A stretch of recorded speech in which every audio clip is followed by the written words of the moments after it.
Face aux difficultés de certains acteurs sur la silver economy, le marché des seniors, et notamment dans le secteur du maintien à domicile, plusieurs acteurs et entreprises ont décidé de casser les prix et d'offrir aux seniors des offres low cost. Dans cette vidéo, je voulais vous donner mon avis concernant ces stratégies low cost.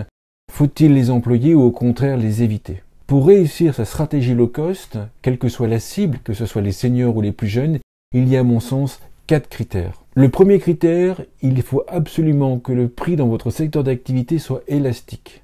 Autrement dit, il faut répondre à la question, si je fais varier de 1% le prix de mon produit, de mon service, quelle sera la variation en pourcentage de sa demande? Si la variation de la demande est suffisamment importante, on pourra dire que le prix est élastique et que le premier critère sera rempli. Le deuxième critère est évident, il faut absolument que votre structure de coût puisse permettre une offre low cost. Si on prend l'exemple dans la location de véhicules, l'acteur Rent-A-Car peut se permettre de proposer des offres low cost puisqu'il a passé un accord avec Opel pour partager les bureaux et les parkings pour stocker ses voitures. Autrement dit, la structure de coût de votre offre low cost doit vous permettre d'être rentable. Le troisième critère est qu'il faut absolument que vos concurrents puissent maintenir leurs offres actuelles. En effet, si tous vos concurrents, ou une majorité de vos concurrents, pour pouvoir résister à votre offre low cost, doivent s'aligner sur celle-ci, nous comprenons facilement que l'avantage de prix que vous auriez eu va se réduire fortement.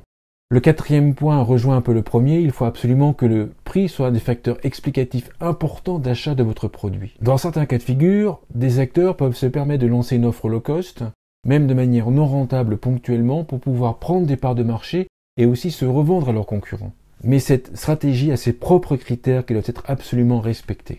Alors, sur la silver economy, faut-il casser les prix? Par exemple, dans le secteur de la téléassistance, faut-il casser les prix? À mon sens, opter pour une stratégie low cost unique dans le secteur grand public de la téléassistance est une erreur, car les 4 critères ne sont pas remplis, notamment le premier sur l'élasticité du prix.